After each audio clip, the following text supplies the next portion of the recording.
Assalamualaikum warahmatullahi wabarakatuh.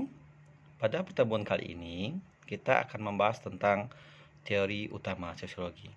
Dalam kajian sosiologi, manusia adalah bahasan utama yang akan selalu disinggung. Manusia itu memiliki sifat yang sangat kompleks dan dinamis. Karena kita manusia, pasti kita tahu maksud dari kompleks dan dinamis ini, sehingga untuk memahami perilaku kita ini dibutuhkan berbagai landasan teori.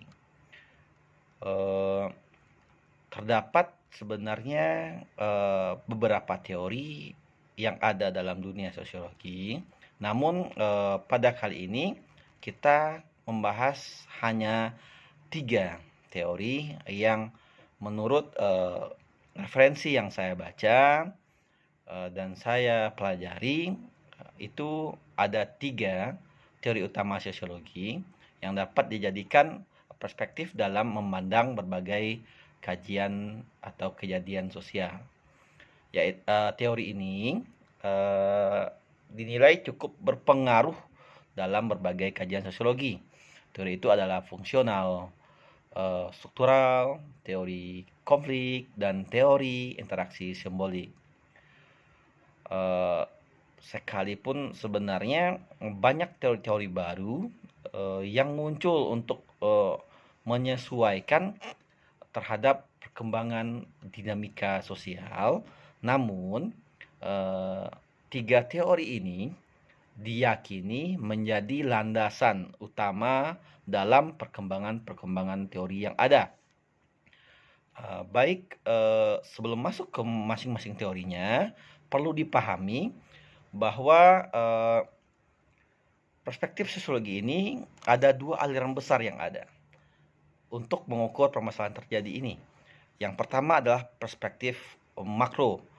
Ia melihat secara luas kepada masyarakat di dalam kelompok ataupun sistem sosial.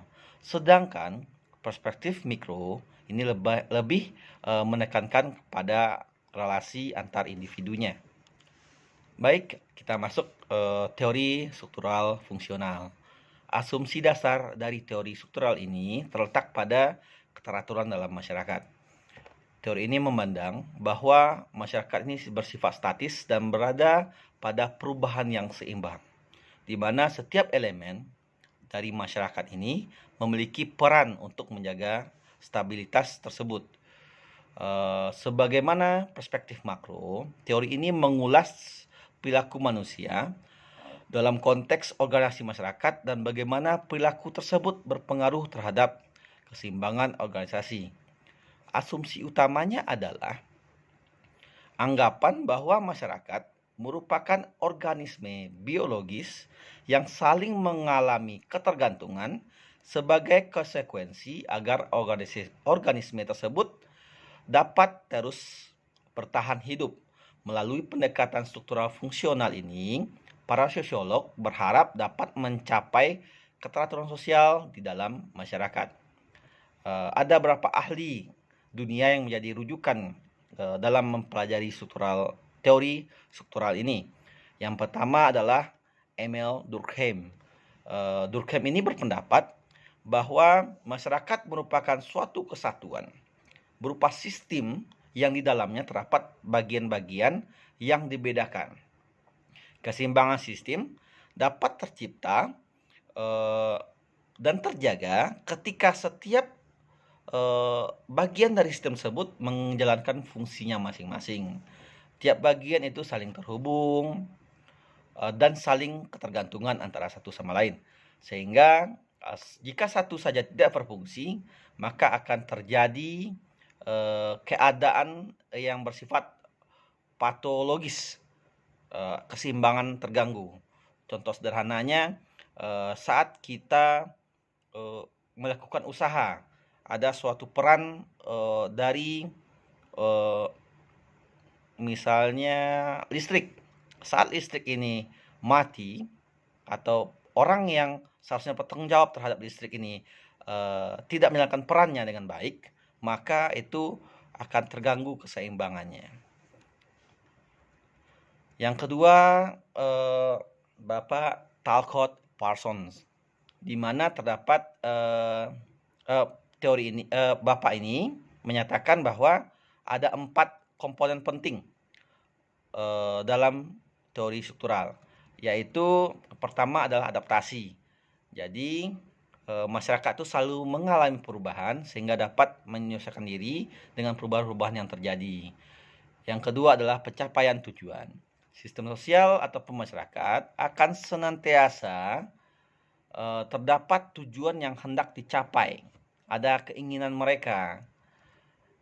Yang ketiga itu adalah integrasi, di mana setiap bagian dari sistem integrasi atau satu sama lain itu saling terintegrasi. Integrasi ini bahasa sederhananya adalah dia saling terhubung erat satu dengan yang lain, sehingga itu menciptakan keseimbangan. Yang keempat itu adalah latensi. Jika kita lihat bahasa dalam Kamus Bahasa Indonesia, latensi ini artinya adalah keadaan yang terpendam, di mana masyarakat akan mempertahankan bentuk-bentuk interaksi yang relatif tetap dan statis, sehingga setiap perilaku yang menyimpang diakomodasi melalui kesepakatan-kesepakatan yang terus-menerus diperbaharui. Lalu yang ketiga adalah Robert Merton. Paradigma analisa fungsional Merton ini menyatakan bahwa teori fungsional struktural ini ada 3 postulat yang disempurnakan satu demi satu.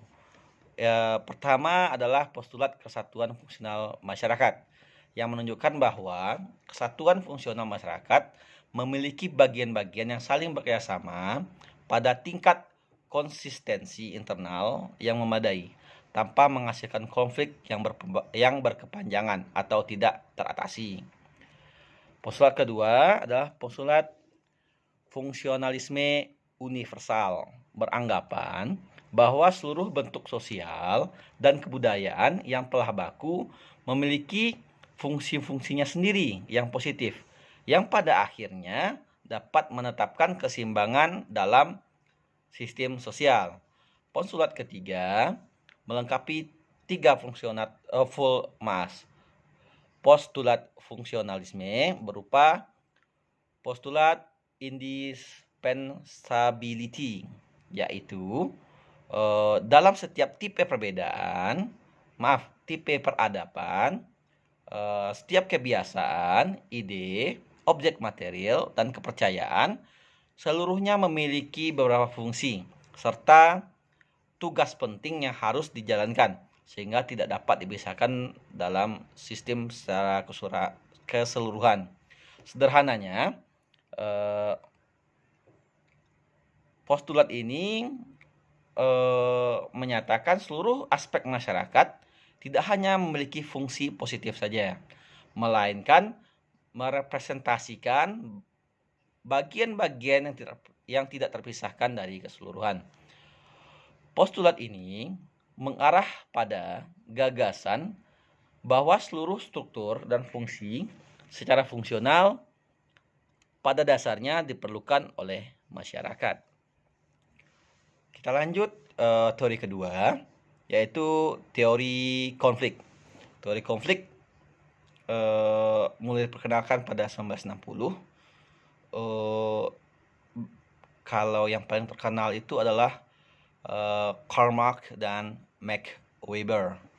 Jadi ide dasar dari teori konflik ini diambil dari pemikiran bahwa masyarakat itu selalu ada konflik. Selalu ada konflik, terjadi konflik semuanya. Kita masuk pada pendapatnya. Menurut Karl Marx, berbeda dengan para fungsionalis yang melihat keadaan normal masyarakat cenderung suatu keseimbangan yang statis, maka orang-orang ini menyatakan bahwa konflik ini selalu terus-menerus terjadi dalam kelompok dan kelas yang ada pada masyarakat. Pada teori ini mereka mengklaim bahwa secara fungsional itu gagal. Maksudnya adalah keseimbangan ini tidak pernah terjadi karena itu hanya bermanfaat untuk sebagian kelompok saja. Keseimbangan ini senyatanya itu hanyalah tidak pernah terjadi dalam masyarakat. Teori konflik ini memandang bahwa suatu keseimbangan masyarakat seperti yang dimaksud oleh para fungsionis itu hanyalah khayalan semata, lantaran mereka tidak mampu melihat bahwa kelompok yang dominan melakukan eksploitasi terhadap kelompok lain dan membungkamnya.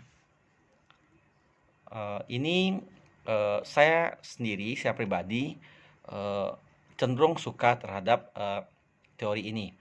Kenapa? Karena seperti kejadian yang ada di Indonesia saat ini, mungkin kemarin ada lihat berita ataupun mendengar bahwa adik-adik mahasiswa yang ada di beberapa daerah itu melakukan demo terhadap Undang-Undang Cipta Karya. Seperti yang kita ketahui, sekarang adalah eranya industri 4.0. Sebenarnya 4.0 ini memiliki arti bahwa dalam industri sekarang adalah industri yang serba digital, di mana 3.0, 2.0, 1.0 itu adalah tahapan-tahapan yang mempengaruhi dunia industri secara garis besar. Dan sekarang kita lihat, kita sendiri merasakan bahwa 4.0 ini menjadikan banyaknya perubahan-perubahan dalam industri ataupun mempengaruhi masyarakat pada umumnya. Kita lihat banyaknya demo-demo untuk memperjuangkan hak-hak dari buruh, hak-hak dari masyarakat kelas bawah. Mereka sebenarnya adalah memperjuangkan sesuatu yang merupakan hak dari mereka. Jadi teori konflik ini menjadi pandangan kita bagaimana sebenarnya masalah ini menjadikan pandangan kita terhadap fenomena yang ada, menjadikan suatu pendapat kita bagaimana kita melihat fenomena yang ada sekarang ini. Dalam teori Mark Henning, eksistensi hubungan pribadi dalam produksi dan kelas-kelas sosial dipandang sebagai elemen kunci yang ada dalam banyak masyarakat. Marx juga berpendapat bahwa perubahan sosial yang tercipta banyak dipengaruhi oleh adanya pertentangan yang terjadi di antara kelas dominan dan kelas yang tersubordinasi. Itu yang namanya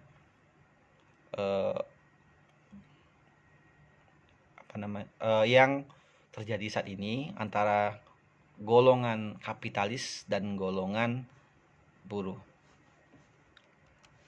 Kita masuk pada pendapat Max Weber. Max Weber meyakini bahwa konflik terjadi dengan cara yang jauh lebih dari kondisi material. Ciri-ciri dasar kehidupan sosial memang berupa konflik yang memperebutkan sumber daya ekonomi. Namun, ada beberapa konflik yang paling penting berpengaruh terhadap perubahan sosial. Pertama, yaitu konflik dalam area politik. Konflik politik ini sangat fundamental ini. Karena kehidupan sosial dalam kadar tertentu adalah wujud pertentangan dalam rangka memperoleh kekuasaan dan dominasi dari individu atau kelompok tertentu. Pernah bertanya nggak dalam diri kita, kenapa dulu Indonesia dijajah? kenapa perang ini sampai sekarang masih sering terjadi? Itu sebenarnya adalah keinginan untuk diakui, keinginan untuk memperoleh kekuasaan, keinginan untuk melihatkan, oh, kita ini siapa, saya ini siapa. Itulah menjadikan konflik itu selalu terjadi karena sifat manusia juga.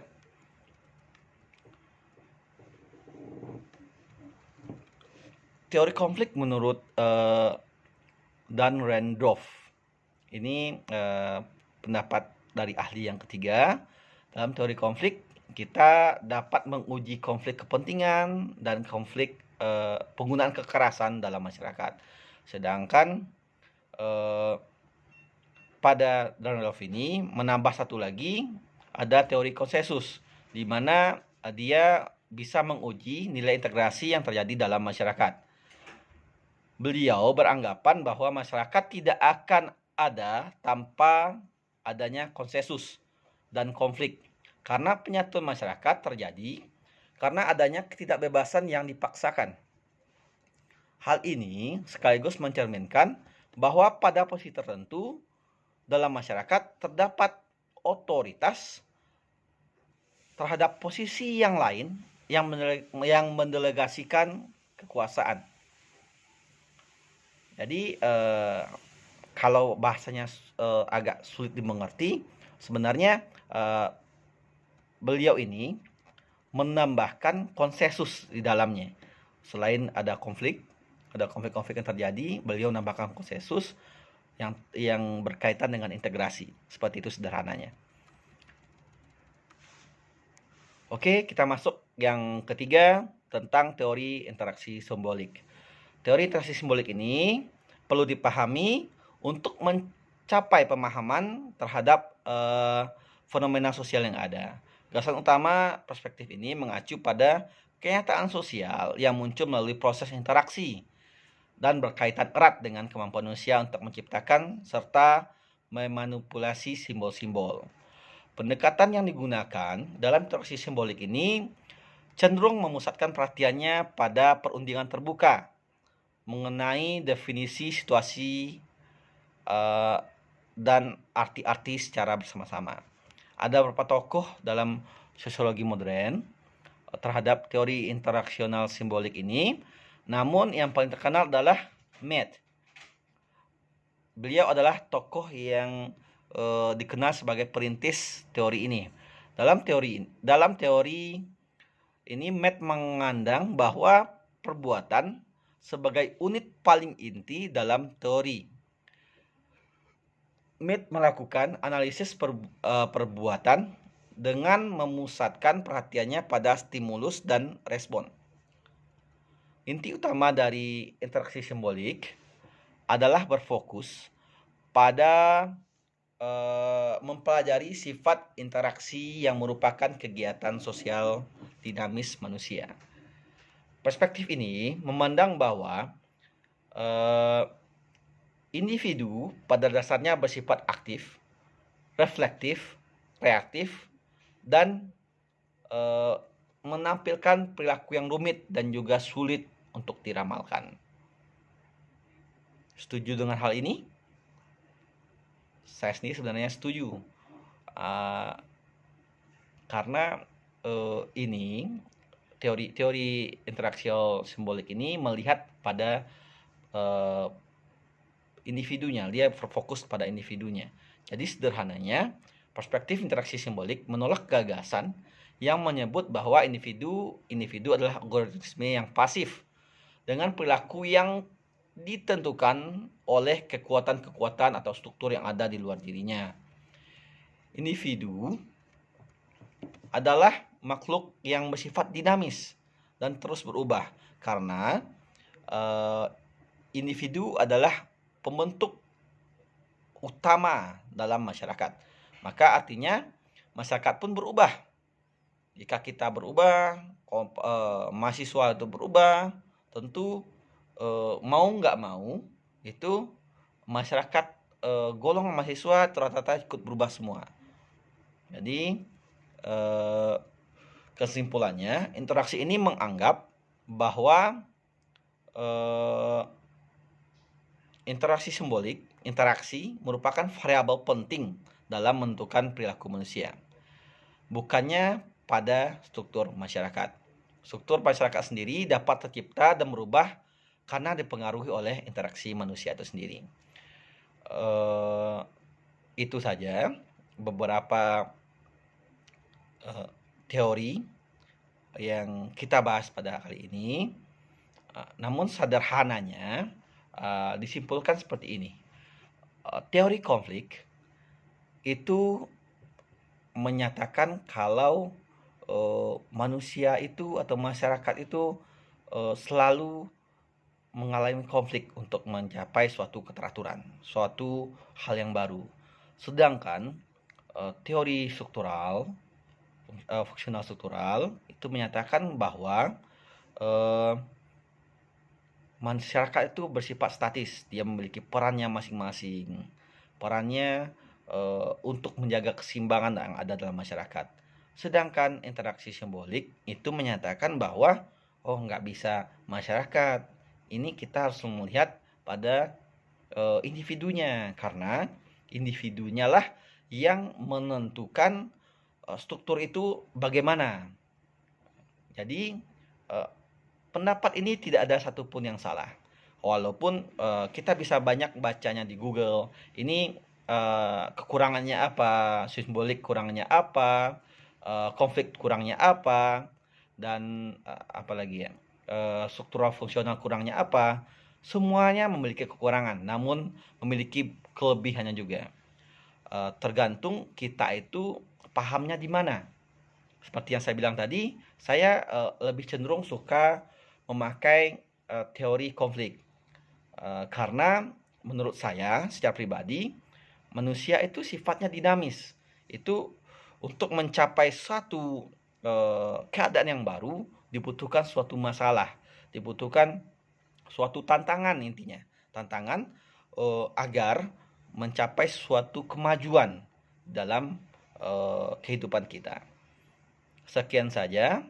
Terima kasih banyak. Assalamualaikum warahmatullahi wabarakatuh.